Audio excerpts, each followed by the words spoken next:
Hello everyone. Now this will be the last part of the group 16. Now we are going to start the compounds of sulfur. Earlier we discussed about the compounds of oxygen, that oxygen group 16. Now we'll talk about the compounds of sulfur. If it first part is sulfur itself, S8. Sulfur in nature exists in the form of S8.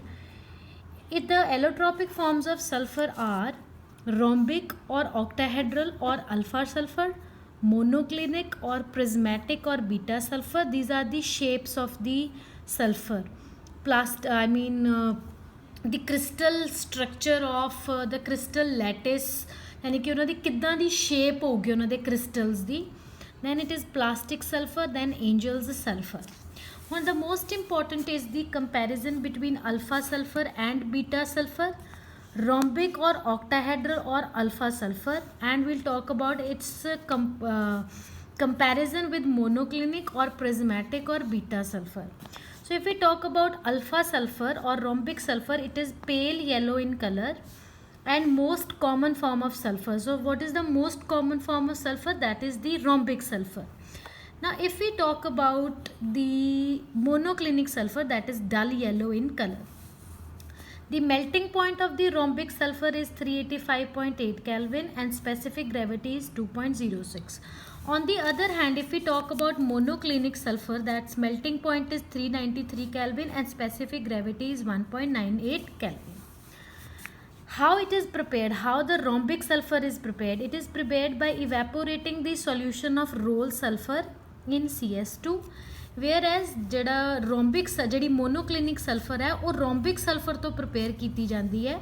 ਕਿਵੇਂ ਕੀਤੀ ਜਾਂਦੀ ਹੈ? ਪਹਿਲਾਂ rhombic sulfur ਨੂੰ melt ਕੀਤਾ ਜਾਂਦਾ ਹੈ ਇੱਕ ਚਾਈਨਾ ਡਿਸ਼ ਦੇ ਵਿੱਚ, ਫਿਰ ਉਸ ਨੂੰ ਕੂਲ ਕਰਕੇ ਜਦੋਂ ਤੱਕ ਉਹਦੇ ਉੱਪਰ ਕਰਸਟ ਦਾ ਮਤਲਬ ਹੈ ਇੱਕ ਪਰਤ ਜੀ ਨਹੀਂ ਜੰਮ ਜਾਂਦੀ, ਫਿਰ ਉਸ ਪਰਤ ਦੇ ਵਿੱਚ ਕੀ ਹੁੰਦਾ ਹੈ, ਉਹਦੇ ਵਿੱਚ 2 ਹੋਲਸ ਕੀਤੇ ਜਾਂਦੇ ਆ ਉਸ ਜਿਹੜੀ ਉੱਪਰ ਜਿਹੜੀ ਲੇਅਰ ਬਣੀ ਹੈ, ਫਿਰ ਉਹਦੇ ਵਿੱਚੋਂ ਲਿਕੁਇਡ ਬਾਹਰ ਕੱਢ ਲਿਆ ਜਾਂਦਾ ਹੈ.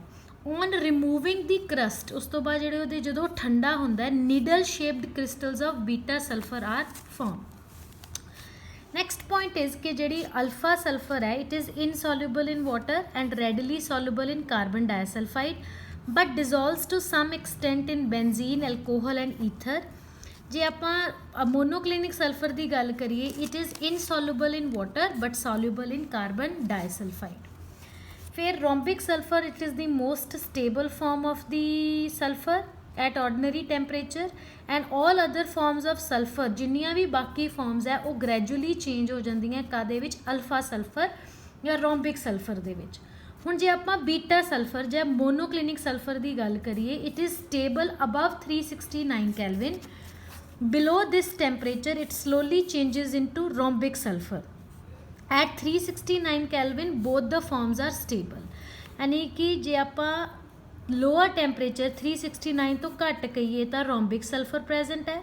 Above 369 Kelvin it changes to monoclinic sulfur. At 369 Kelvin both the forms coexist. This temperature is called as the transition temperature. फिर ਆਪਾਂ ਗੱਲ ਕਰਦੇ ਹਾਂ ਜੀ ਜਿਹੜੀ rhombic sulfur ਹੈ, it is formed of S8 molecules which are puckered. ਜਿਹੜਾ ਇੱਕ particular puckered ring shape ਜਿਹੜੀ ਆਪਾਂ ਸ਼ੁਰੂ ਤੋਂ ਕਰਦੇ ਆ ਰਹੇ ਹਾਂ, crown shape, ਇਹਦੀ ਇਸ ਤਰ੍ਹਾਂ ਦੀ shape ਹੁੰਦੀ ਹੈ. ਇਹਦੇ ਵਿੱਚ ਵੀ ਜਿਹੜਾ beta sulfur ਹੈ ਉਹਦੇ ਵਿੱਚ ਵੀ S8 rings ਹੁੰਦੀਆਂ but differ in the manner of packing in the crystal lattice. यानी कि ਇਹਦਾ rhombic shape ਹੈ, ਇਹਦੀ monoclinic shape ਹੈ, but S atoms ਇੱਦਾਂ ਹੀ arranged ਹੁੰਦੇ ਆ. ਹੁਣ ਆਪਾਂ ਗੱਲ ਕਰੀਏ ਨੈਕਸਟ ਪਲਾਸਟਿਕ ਸਲਫਰ.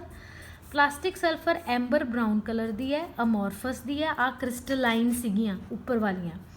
ਫਿਰ ਇਹ ਓਬਟੇਨ ਕਿਵੇਂ ਕੀਤੀਆਂ ਜਾਂਦੀਆਂ? Obtained when boiling sulphur is poured into cold water and thus regarded as super cooled liquid. ਫਿਰ another form of sulphur is Engel's sulphur, ਜਿਹੜੀ ਸਾਈਕਲੋ S6 ਫਾਰਮ ਦੀ ਇਸ ਚੇਅਰ ਫਾਰਮ ਦੇ ਵਿੱਚ ਹੈ. The ring adopts the chair form and the bond angle is 102.2 degree. ਹੁਣ ਜੇ ਆਪਾਂ vapour state ਦੀ ਗੱਲ ਕਰੀਏ, वेपर state ਦੇ ਵਿੱਚ ਜਿਹੜੀ ਸਲਫਰ ਹੈ ਉਹ in the form of S2 exist ਕਰਦੀ ਹੈ, just like O2 at 1000 Kelvin. S2 is the dominant species which is paramagnetic. ਜਿਵੇਂ O2 paramagnetic ਸੀਗਾ ਉਵੇਂ ਹੀ S2 paramagnetic ਹੁੰਦੀ ਹੈ. ਕਿਉਂ? Due to the presence of unpaired electrons. ਹੁਣ ਆਪਾਂ ਨੈਕਸਟ ਕੰਪਾਊਂਡ ਦੀ ਗੱਲ ਕਰਨੀ ਹੈ ਵਿਚ ਇਜ਼ ਸਲਫਰ ਡਾਈਆਕਸਾਈਡ। ਇਹ ਪ੍ਰਿਪੇਅਰ ਕਿਵੇਂ ਕੀਤਾ ਜਾਂਦਾ ਹੈ? Firstly from sulphur. ਸਲਫਰ ਨੂੰ ਜੇ ਤੁਸੀਂ ਆਕਸੀਜਨ ਦੇ ਵਿੱਚ ਬਰਨ ਕਰੋਗੇ ਤਾਂ ਸਲਫਰ ਡਾਈਆਕਸਾਈਡ ਪ੍ਰਿਪੇਅਰ ਹੋਊਗੀ। ਜੇ ਆਪਾਂ ਲੈਬ ਪ੍ਰੈਪਰੇਸ਼ਨ ਦੀ ਗੱਲ ਕਰੀਏ, ਜਿਹੜੇ ਸਲਫਾਈਟ ਆਇਨ ਹੈ ਉਹਦੇ ਵਿੱਚ ਜੇ ਐਸਿਡ ਪਾ ਦਿੱਤਾ ਜਾਵੇ H2SO4 then it releases sulphur dioxide. Industrial preparation ਕੋਈ ਵੀ ਤੁਹਾਡੇ ਕੋਲ ਸਲਫਾਈਡ ਓਰ ਹੈ, ਜਦੋਂ ਤੁਸੀਂ ਉਹਦੀ ਰੋਸਟਿੰਗ ਕਰਦੇ ਹੋ the by product is sulphur dioxide that can be obtained and used for the industrial purpose. ਹੁਣ ਸਲਫਰ ਡਾਈਆਕਸਾਈਡ ਦੀਆਂ ਪ੍ਰੋਪਰਟੀਜ਼ ਕੀ ਹੈ? It is a gas with suffocating smell, highly soluble in water, liquefies at room temperature under a pressure of 2 atmosphere and boils at 263 Kelvin। ਹੁਣ ਇਹ ਇੱਕ acidic oxide ਹੈ। Acidic oxide ਕਿਉਂ ਹੈ? ਕਿਉਂਕਿ ਜਦੋਂ ਇਹਨੂੰ ਪਾਣੀ 'ਚ ਪਾਈਏ ਤਾਂ H2SO3 ਬਣ ਜਾਂਦਾ ਸਲਫਿਊਰਸ ਐਸਿਡ। ਜੇ ਪਾਣੀ ਐਕਸੈਸ 'ਚ ਲੈ ਲਿਆ then it changes to sulphuric acid and nascent hydrogen is released. ਹੁਣ ਧਿਆਨ ਨਾਲ ਦੇਖੋ, ਜਿਹੜੀ ਆ ਨੇਸੈਂਟ ਹਾਈਡਰੋਜਨ ਰਿਲੀਜ਼ਡ ਹੋਈ ਹੈ this will be responsible for reducing nature of SO2।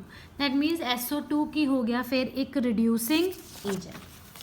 ਹੁਣ ਆਪਾਂ ਹੋਰ ਗੱਲ ਕਰਦੇ ਆ, ਜਿਹੜਾ SO2 ਹੈ just like CO2 carbon dioxide it turns lime water milky with brisk effervescence, ਤੁਸੀਂ ਪੜਿਆ ਹੋਊਗਾ। ਸਿਮਿਲਰਲੀ ਜਿਹੜੀ SO2 ਹੈ ਇਹ ਲਾਈਮ ਵਾਟਰ ਨੂੰ ਮਿਲਕੀ ਟਰਨ ਕਰ ਦਿੰਦੀ ਹੈ।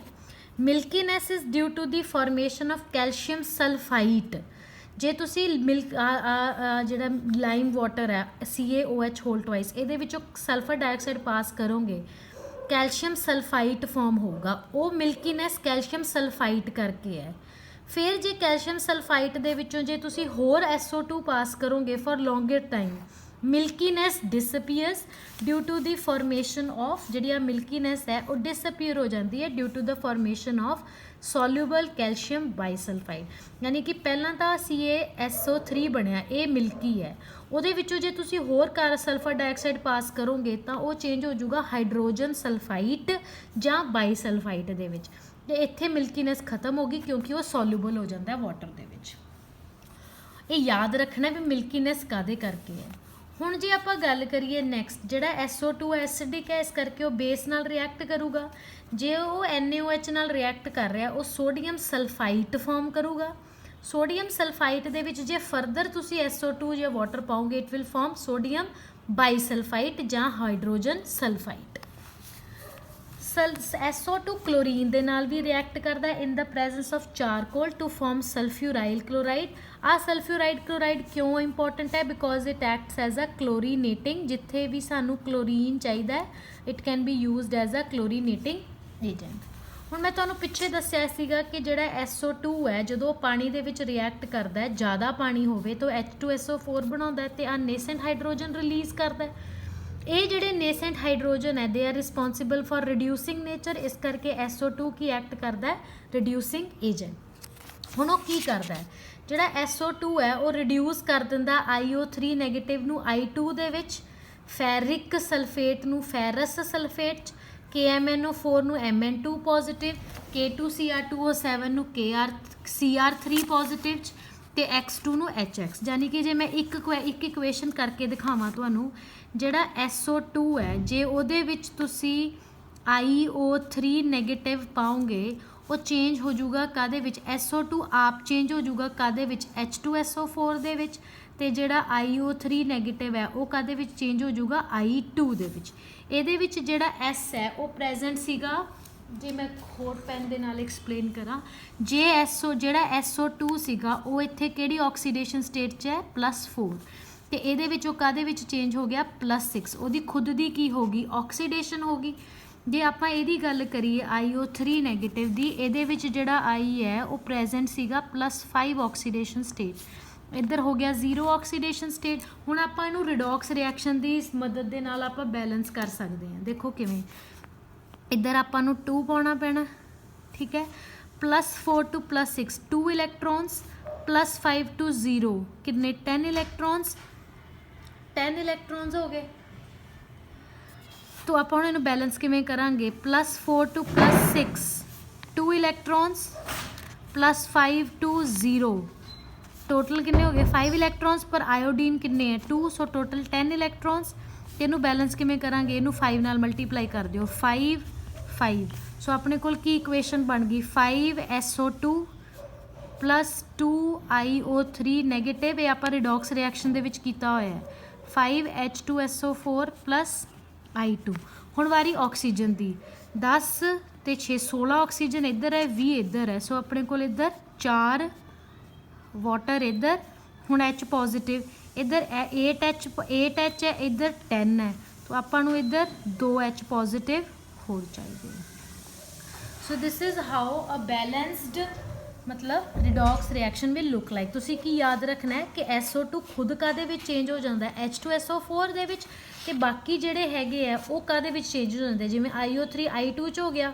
KMNO4 MN2 ते फिर अपनी रिडॉक्स रिएक्शन दी तुसी नॉलेज लगा के तुसी इहदे विच उसनूं बैलेंस करके पेपर दे विच कर सकते हो नैक्सट आपां गल करिए ब्लीचिंग एक्शन ऑफ SO2 जिहड़ा कि बड़ा इंपॉर्टेंट है SO2 in the presence of moisture acts as bleaching agent ये क्यों है this is due to reducing nature of SO2 but जिहड़ा ब्लीचिंग एक्शन है टैंपरेरी है देखो जिहड़ा SO2 है रिड्यूसिंग क्यों है क्योंकि H लूज करता है वो H जे कलर्ड मैटर दे नाल कॉन्टैक्ट विच आउंदा है चेंजिस टू कलरलैस हुण जिहड़ी आह ब्लीचिंग एक्शन है वो कादे करके रिडक्शन करके तो वह जिहड़ा कलरलैस मैटर है जे उसनूं दोबारा ऑक्सीजन च एक्सपोज कर दिता जाए वो फिर कलर्ड मैटर च चेंज हो जाऊगा ये बड़ा इंपॉर्टेंट है कि जिहड़ा SO2 है वह ब्लीचिंग एक्शन टैंपरेरी है because the bleached matter when expose to air regains its colour due to oxidation हुण जिहड़ा SO2 है आपां कहता रिड्यूसिंग एजेंट है बट जे उहदे नालों भी कोई ज़्यादा स्ट्रोंग रिड्यूसिंग एजेंट आ गया तो वो फिर की एक्ट करूगा weak oxidising agent SO2 acts as a mild oxidizing agent particularly when treated with stronger reducing agent example CO plus SO2 it changes to carbon dioxide and sulfur the solution of SO2 in water when treated with H2S turns yellow ये सिर्फ अपने 1 mark question वास्ते है कि जिहड़ा SO2 in water है वो why turns yellow when it is treated with H2 why turns yellow because when treated with H2S ਹੁਣ जे आपां यूजेस की गल करिए SO2 कित्थे कित्थे यूज हुंदा है SO2 is used in refining petroleum and sugar in bleaching wool and silk as an anti-chlor disinfectant and preservative sulfuric acid sodium hydrogen sulfite and calcium hydrogen sulfite are manufactured from SO2 ਜਿਹੜਾ liquid SO2 है it is used to dissolve a number of organic and inorganic chemicals next part is our oxo acids of sulfur oxo acids of sulfur अपने हैगे H2SO3 H2S2O3 H2S2O4 H2S2O5 in the coming मैं सारे दे names ते नाल structure भी बनाए हुए है जे आपां गल करिए H2SO3 ते जिहड़ा H2S2O3 है यूजुअली अनस्टेबल है ते आइसोलेट नहीं किए जा सकते जे हुण आपां गल करिए पहले दी H2SO3 इनू सल्फ्यूरस एसिड कहते हैं क्योंकि इहदे उत्ते ऑक्सीडेशन स्टेट की है +4 ते वैलेंसी कितनी होगी 1 2 3 4 करके ते एक इहदे कोल लोन पेयर हो गया जे आपां गल करिए H2S2O5 the which is पायरोसल्फ्यूरस acid हुण जे आपां सैकेंड पायरोसल्फ्यूरस एसिड की गल करिए उहदे विच दो तरह के सल्फर है एक जिहदे विच +5 ऑक्सीडेशन स्टेट है तो +3 तो you have to learn the structure as it is हुण बाईथायोनस एसिड जिहड़ा H2S2O4 है उहदे विच सल्फर की +3 ऑक्सीडेशन स्टेट है दोवें सल्फर एदी भी +3 तो एदी भी +3 सल्फ्यूरिक एसिड सब तो कॉमन है +6 ऑक्सीडेशन स्टेट दो दे कोल डबल बॉन्डेड ऑक्सीजन है दो दे कोल OH है थायोसल्फ्यूरिक एसिड H2S2O3 थायोसल्फेट उहदे विच दो तरह के सल्फर है एक +6 ऑक्सीडेशन स्टेट वाला एक -2 then pyrosulphuric acid sulphur has +6 oxidation state दो सल्फ्यूरिक एसिड दे विचों जे वाटर रिमूव कर दिता जाए then it is pyrosulphuric acid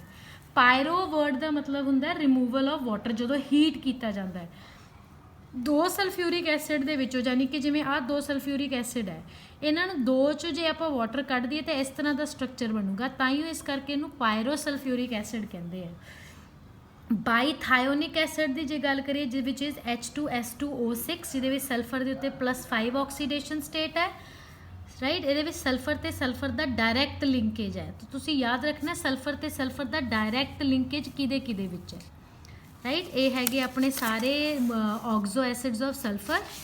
next ਜਿਹੜੇ ਹੈਗੇ ਆ ਦੋ ਜਿਹੜੇ ਰਹਿ ਗਏ ਆਪਣੇ, one is H2SO5 peroxo monosulfuric acid which is known as Carose acid, ਤੇ ਫਿਰ ਆਪਣੇ ਕੋਲ ਹੈਗਾ peroxo disulfuric acid which is peroxo, that means ਉਹਦੇ ਵਿੱਚ peroxide ਗਰੁੱਪ ਹੈ, ਆ peroxide ਗਰੁੱਪ ਹੈ O ਤੇ O the linkage. peroxo disulfuric acid is also called as Marshall's acid, right। Next ਆਪਾਂ ਡਿਟੇਲ 'ਚ ਗੱਲ ਕਰਨੀ of the sulphuric acid. Sulphuric acid is also known as king of chemicals or oil of vitriol. Most important it is manufacture by contact process. ਇਹਦੇ ਵਿੱਚ basic steps ਕੀ ਨੇ, ਤੇ total ਇਹਦੇ ਵਿੱਚ 4 ਸਟੈਪਸ ਹੈ। ਪਹਿਲਾਂ ਤਾਂ SO2 ਪ੍ਰਿਪੇਅਰ ਕਰਨਾ। ਜਦੋਂ ਆਪਾਂ ਸਲਫਰ ਨੂੰ ਹੀਟ ਕਰਦੇ ਹਾਂ ਉਹਦੀ ਆਕਸੀਡੇਸ਼ਨ ਹੋ ਜਾਂਦੀ, it gets converted to sulphur dioxide. ਜਾਂ ਜਦੋਂ ਕਿਸੇ ਵੀ ਸਲਫਾਈਡ ਓਰ ਦੀ ਆਪਾਂ ਰੋਸਟਿੰਗ ਕਰਦੇ ਹਾਂ ਸਲਫਰ ਡਾਈਆਕਸਾਈਡ ਇਜ਼ ਰਿਲੀਜ਼ਡ। ਫਿਰ ਜਿਹੜਾ ਸਲਫਰ ਡਾਈਆਕਸਾਈਡ ਪ੍ਰਿਪੇਅਰ ਹੋਇਆ ਉਸ ਦੀ ਫਰਦਰ ਆਕਸੀਡੇਸ਼ਨ ਕੀਤੀ ਜਾਂਦੀ ਹੈ ਟੂ SO3। ਹੁਣ ਜੇ ਤੁਸੀਂ ਧਿਆਨ ਨਾਲ ਦੇਖੋ ਤਾਂ ਇਹ ਜਿਹੜੀ ਰਿਐਕਸ਼ਨ ਹੈ ਉਹ ਇਕੁਇਲਿਬਰੀਅਮ 'ਚ ਹੈ, ਤੇ ਪਲੱਸ ਜਿਹੜਾ ਪ੍ਰੋਸੈਸ ਐਗਜ਼ੋਥਰਮਿਕ ਹੈ। ਜੇ ਆਪਾਂ ਐਗਜ਼ੋਥਰਮਿਕ ਹੋਣ ਕਰਕੇ ਜੇ ਆਪਾਂ ਇਸ ਰਿਐਕਸ਼ਨ ਨੂੰ ਫਾਰਵਰਡ ਕਰਨਾ ਤਾਂ ਆਪਾਂ ਨੂੰ ਟੈਂਪਰੇਚਰ ਲੋ ਕਰਨਾ ਪਊਗਾ, ਬਟ ਲੋ ਟੈਂਪਰੇਚਰ 'ਤੇ ਇਹ ਰਿਐਕਸ਼ਨ ਕੀ ਹੋ ਜੂਗੀ, ਸਲੋ। ਇਸ ਕਰਕੇ ਆਪਾਂ ਇਹਦੇ ਵਿੱਚ ਆਪਟੀਮਮ ਟੈਂਪਰੇਚਰ ਰੱਖਦੇ ਆ ਕਿੰਨਾ, 720 ਕੈਲਵਿਨ, ਤੇ ਪ੍ਰੈਸ਼ਰ ਕਿੰਨਾ, 2 ਬਾਰ। ਰਿਐਕਸ਼ਨ ਨੂੰ ਫਾਸਟ ਕਰਨ ਵਾਸਤੇ ਆਪਾਂ ਇਹਦੇ ਵਿੱਚ ਕੈਟਲਿਸਟ ਯੂਜ਼ ਕਰਦੇ ਹਾਂ V2O5 ਜਾਂ ਪਲੈਟੀਨਾਈਜ਼ਡ ਐਸਬੈਸਟੋਸ। ਜਦੋਂ ਇੱਕ ਵਾਰੀ SO3 ਬਣ ਗਿਆ ਫਿਰ ਆਪਾਂ ਉਹਦੇ ਵਿੱਚ ਥੋੜ੍ਹਾ ਜਿਹਾ H2SO4 ਪਾਉਂਦੇ ਹਾਂ ਤਾਂ ਓਲੀਅਮ ਬਣਦਾ H2S2O7 ਪਾਇਰੋਸਲਫਿਊਰਿਕ ਐਸਿਡ। ਫਿਰ ਹੁਣ ਇਹਦੇ ਵਿੱਚ ਸਿੱਧਾ ਆਪਾਂ ਵਾਟਰ ਕਿਉਂ ਨਹੀਂ ਪਾ ਦਿੰਦੇ, SO3 ਜੇ ਆਪਾਂ SO3 ਦੇ ਵਿੱਚ ਡਾਇਰੈਕਟ ਵਾਟਰ ਪਾਵਾਂਗੇ ਨਾ ਤਾਂ ਵੀ ਸਲਫਿਊਰਿਕ ਐਸਿਡ ਬਣੂਗਾ, ਬਟ ਆਪਾਂ ਕਿਉਂ ਨਹੀਂ ਪਾਉਂਦੇ। SO3 is not directly absorbed in H2O as a dense fog of H2SO4 is formed which does not condense easily। ਠੀਕ ਹੈ, ਇਹ ਬੜਾ ਇੰਪੋਰਟੈਂਟ ਹੈ ਕਿ SO3 ਨੂੰ ਡਾਇਰੈਕਟਲੀ ਕਿਉਂ ਨਹੀਂ ਪਾ ਦਿੰਦੇ। ਨੈਕਸਟ ਹੈਗਾ ਜੀ ਡਾਇਲੂਸ਼ਨ ਆਫ ਓਲੀਅਮ ਟੂ ਗਿਵ H2SO4। ਜਿਹੜਾ ਓਲੀਅਮ ਆਪਣੇ ਕੋਲ 3rd ਸਟੈਪ 'ਚ ਬਣਿਆ, ਹੁਣ ਉਹਦੇ ਵਿੱਚ ਜੇ ਤੁਸੀਂ ਪਾਣੀ ਪਾ ਦਿਓਗੇ ਤਾਂ ਤੁਹਾਡੇ ਕੋਲ H2SO4 ਮਿਲ ਜੂਗਾ। ਜਿਹੜਾ ਸਲਫਿਊਰਿਕ ਐਸਿਡ ਹੈ obtained by contact process is 96 to 98% pure. ਇੱਥੇ ਇੱਕ ਰਫ ਫਲੋ ਚਾਰਟ ਜਿਹਾ ਬਣਾਇਆ ਹੋਇਆ by the contact process. Sulphur ਜਦੋਂ ਬਰਨਰਸ 'ਚੋਂ ਪਾਸ ਕੀਤਾ ਜਾਵੇ, ਜਿਹੜੀ ਸਲਫਰ ਡਾਈਆਕਸਾਈਡ ਰਿਲੀਜ਼ ਹੁੰਦੀ ਹੈ ਉਹ ਡਸਟ ਚੈਂਬਰ ਦੇ ਵਿੱਚ ਪਾਸ ਕੀਤੀ ਜਾਂਦੀ ਹੈ। ਉਸ ਤੋਂ ਬਾਅਦ ਡਸਟ ਚੈਂਬਰ ਤੋਂ ਬਾਅਦ ਉਹਦੇ ਵਿੱਚ ਵਾਟਰ ਪਾਇਆ ਜਾਂਦਾ ਹੈ, ਉਸ ਨੂੰ ਕੂਲ ਕੀਤਾ ਜਾਂਦਾ ਹੈ। ਕੂਲ ਕਰਕੇ ਆਪਾਂ ਉਹਦੇ ਨੂੰ ਪਾਸ ਕਰਦੇ ਹਾਂ ਆਰਸੈਨਿਕ ਪਿਊਰੀਫਾਇਰ 'ਚ, ਟੈਸਟਿੰਗ ਬਾਕਸ 'ਚ, ਜਿੱਥੇ ਉਹ ਚੇਂਜ ਹੋ ਜਾਂਦਾ ਹੈ ਕਾਹਦੇ ਵਿੱਚ, SO2 ਤੇ O2 ਹੈ ਜਿਹੜਾ ਉਹਦੇ ਵਿੱਚ ਮਤਲਬ ਆਕਸੀਡੇਸ਼ਨ ਹੋ ਜਾਂਦੀ ਹੈ। ਹੀਟ ਕਰਕੇ ਕੈਟਲਿਟਿਕ ਕਨਵਰਟਰ 'ਚੋਂ ਪਾਸ ਕਰਕੇ SO3 ਬਣ ਜਾਂਦੀ ਹੈ। SO3 ਦੇ ਵਿੱਚ ਆਪਾਂ ਕੰਸਨਟ੍ਰੇਟਿਡ H2SO4 ਪਾਵਾਂਗੇ, ਉਹ ਕਾਹਦੇ ਵਿੱਚ ਚੇਂਜ ਹੋ ਜਾਊਗਾ, ਓਲੀਅਮ ਦੇ ਵਿੱਚ। ਫਿਰ ਪਾਣੀ ਪਾਵਾਂਗੇ ਤਾਂ ਕਾਹਦੇ 'ਚ ਚੇਂਜ ਹੋ ਗਿਆ, H2SO4 'ਚ। ਜਿਹੜਾ ਇੱਥੇ ਆਰਸੈਨਿਕ ਪਿਊਰੀਫਾਇਰ ਯੂਜ਼ ਕੀਤਾ ਉਹਦੇ ਵਿੱਚ ਆਪਣੇ ਕੋਲ ਹੁੰਦਾ ਜੈਲੀਟੀਨੀਅਸ ਹਾਈਡਰੇਟਿਡ ਫੈਰਿਕ ਆਕਸਾਈਡ। ਸੋ ਇੱਕ ਰਫ ਜਿਹਾ ਤੁਸੀਂ ਆਪਣੇ ਕਾਪੀਜ਼ 'ਚ ਬਣਾ ਕੇ ਸਮਝ ਸਕਦੇ ਹੋ। ਨੈਕਸਟ ਆਪਾਂ ਗੱਲ ਕਰਦੇ ਹਾਂ ਜੀ ਉਹਨਾਂ ਦੀਆਂ ਫਿਜ਼ੀਕਲ ਪ੍ਰੋਪਰਟੀਜ਼ ਸਲਫਿਊਰਿਕ ਐਸਿਡ ਦੀਆਂ। ਸਲਫਿਊਰਿਕ ਐਸਿਡ ਹੈ ਜਿਹੜਾ ਉਹ ਇੱਕ ਡੈਂਸ ਆਇਲੀ ਲਿਕੁਇਡ ਹੈ, ਕਾਫੀ ਡੈਂਸ ਹੁੰਦਾ ਹੈ, with a specific gravity of 1.84। Concentrated H2SO4 boiling point ਉਹਦਾ ਹੈਗਾ 611 ਕੈਲਵਿਨ ਅਤੇ ਫਰੀਜ਼ਿੰਗ ਪੁਆਇੰਟ 283 ਕੈਲਵਿਨ, ਯਾਨੀ ਕਿ ਕਾਫੀ ਜ਼ਿਆਦਾ ਇਹ ਵਿਸਕਸ ਲਿਕੁਇਡ ਹੈ। The high boiling point and high viscosity of acid ਕਿਉਂ ਹੈ, ਬਿਕੋਜ਼ ਉਹਦੇ ਵਿੱਚ ਹਾਈਡਰੋਜਨ ਬੌਂਡਿੰਗ ਹੁੰਦੀ ਹੈ। ਹੁਣ ਵਾਰੀ ਹੈ ਕੈਮੀਕਲ ਪ੍ਰੋਪਰਟੀਜ਼ ਦੀਆਂ। ਜਿਹੜੇ H2SO4 ਹੈ ਉਹ ਕਾਫੀ ਮਤਲਬ ਸਟਰੋਂਗ ਐਸਿਡ ਹੈ ਜਾਂ ਉਹਦੇ ਵਿੱਚ ਕਾਫੀ ਰਿਐਕਸ਼ਨਸ ਸ਼ੋ ਕਰਦੇ ਹੈ। ਉਹ ਕਿਉਂ ਸ਼ੋ ਕਰਦਾ ਹੈ, ਇਹ 4 ਪ੍ਰੋਪਰਟੀਜ਼ ਕਰਕੇ। ਇੱਕ ਤਾਂ ਉਹਦੀ ਲੋ ਵੋਲੇਟਿਲਿਟੀ ਹੈ, ਯਾਨੀ ਕਿ ਉਹਦਾ ਬੋਇਲਿੰਗ ਪੁਆਇੰਟ ਬਹੁਤ ਜ਼ਿਆਦਾ ਹੈ। ਇੱਕ ਸਟਰੋਂਗ ਐਸਿਡ ਹੈ। ਫਿਰ ਉਹਦੀ ਵਾਟਰ ਯਾਨੀ ਕਿ ਇੱਕ ਸਟਰੋਂਗ ਡੀਹਾਈਡਰੇਟਿੰਗ ਏਜੰਟ ਹੈ, ਜਿੱਥੇ ਵੀ ਉਹ ਪਊਗਾ ਉੱਥੋਂ ਪਾਣੀ ਸੋਕ ਲੂਗਾ, ਇਟਸ ਅ ਸਟਰੋਂਗ ਡੀਹਾਈਡਰੇਟਿੰਗ ਏਜੰਟ। ਅਤੇ ਇੱਕ ਉਹ ਆਕਸੀਡਾਈਜ਼ਿੰਗ ਏਜੰਟ ਐਕਟ ਕਰਦਾ ਹੈ। ਹੁਣ ਇਹਨਾਂ ਚਾਰਾਂ ਦੀਆਂ ਡਿਫਰੈਂਟ ਦੇਖਦੇ ਹਾਂ। ਪਹਿਲੇ ਹੈਗੀ ਹੈ ਡਿਊ ਟੂ ਲੋ ਵੋਲੇਟਿਲਿਟੀ।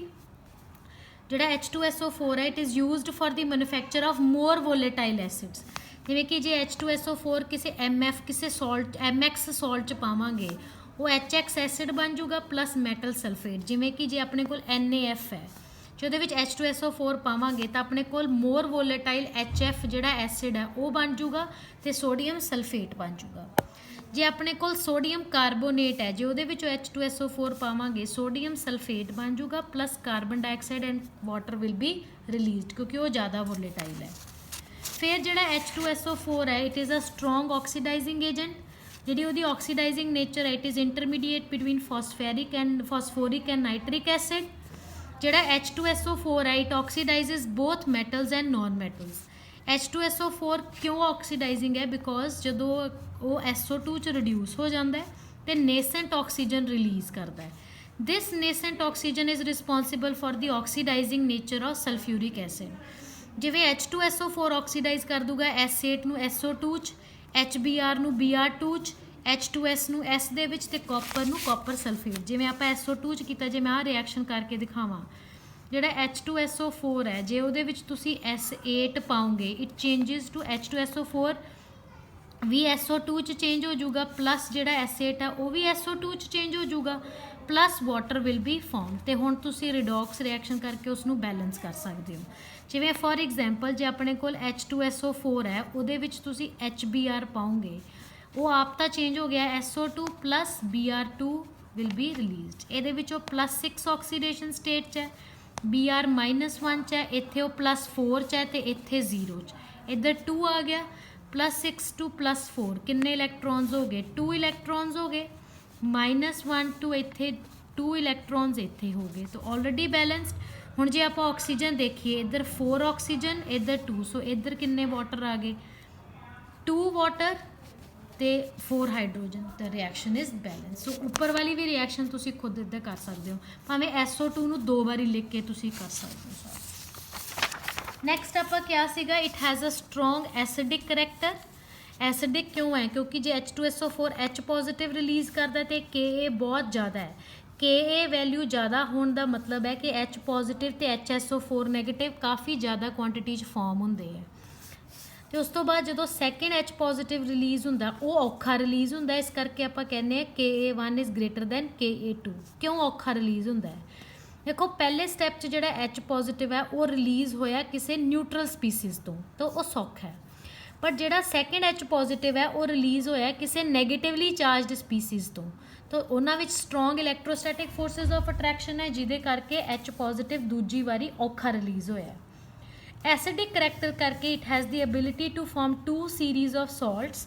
ਇੱਕ ਹੈਗੇ ਆ ਬਾਈਸਲਫੇਟਸ ਜਿਹਨੂੰ ਅਸੀਂ ਐਸਿਡਿਕ ਸਾਲਟਸ ਕਹਿੰਦੇ ਹਾਂ ਤੇ ਸਲਫੇਟਸ ਜਿਹਨਾਂ ਨੂੰ ਅਸੀਂ ਨਾਰਮਲ ਸਾਲਟਸ ਕਹਿੰਦੇ ਹਾਂ। ਸੌਰੀ ਨੈਕਸਟ ਆਪਣੇ ਕੋਲ ਜਿਹੜਾ ਕੰਸਨਟ੍ਰੇਟਿਡ ਸਲਫਿਊਰਿਕ ਐਸਿਡ ਹੈ ਇਜ਼ ਅ ਸਟਰੋਂਗ ਡੀਹਾਈਡਰੇਟਿੰਗ ਏਜੰਟ। ਜੇ ਆਪਾਂ ਕਿਸੇ ਵੈਟ ਗੈਸ ਨੂੰ ਸਲਫਿਊਰਿਕ ਐਸਿਡ ਦੇ ਉੱਪਰੋਂ ਪਾਸ ਕਰਾਂਗੇ ਉਹ ਸਾਰੀ ਗੈਸ 'ਚੋਂ ਵਾਟਰ ਸਲਫਿਊਰਿਕ ਐਸਿਡ ਸੋਕ ਲਊਗਾ ਅਤੇ ਉਹ ਜਿਹੜੀ ਗੈਸ ਹੈ ਉਹ ਡਰਾਈ ਹੋ ਜੂਗੀ ਪ੍ਰੋਵਾਈਡਡ ਉਹ ਗੈਸ ਰਿਐਕਟ ਨਾ ਕਰੇ ਐਸਿਡ ਦੇ ਨਾਲ। Sulphuric acid removes water from organic compound ਜਿਵੇਂ ਕਿ ਆਪਣੇ ਕੋਲ ਸ਼ੂਗਰ ਹੈ ਜੇ ਉਹਦੇ ਵਿੱਚ ਤੁਸੀਂ ਕੰਸਨਟ੍ਰੇਟਿਡ ਸਲਫਿਊਰਿਕ ਐਸਿਡ ਪਾਓਗੇ ਬਲੈਕ ਕਲਰ ਕਾਰਿੰਗ ਆਫ ਸ਼ੂਗਰ ਉਹ ਚਾਰਕੋਲ 'ਚ ਕਨਵਰਟ ਹੋ ਜੂਗੀ ਬਲੈਕ ਹੋ ਜੂਗੀ 12 ਕਾਰਬਨ ਪਲੱਸ 11 ਵਾਟਰ ਪਾਣੀ ਨੂੰ ਸੋਕ ਲੂਗਾ। ਲਾਸਟ ਹੈ ਆਪਣੇ ਯੂਜ਼ਸ ਆਫ ਸਲਫਿਊਰਿਕ ਐਸਿਡ ਉਹ ਮੈਂ ਇੱਕ ਫਲੋ ਚਾਰਟ ਜਿਹਾ ਬਣਾਇਆ ਹੈਗਾ ਤਾਂ you can see petroleum refining, manufacture of pigments, paints and dry industry, storage batteries, metallurgical cleaning metals ਦੇ ਵਿੱਚ detergent industry ਦੇ ਵਿੱਚ manufacture of nitrocellulose product, manufacture of fertilizers and H2SO4 is used as a pickling agent. So this was all about the compounds of sulfur and with this we end up with the group 16. In the next video we'll talk about group 17, the general properties or whatever is suitable. So I hope 16th group is clear to you.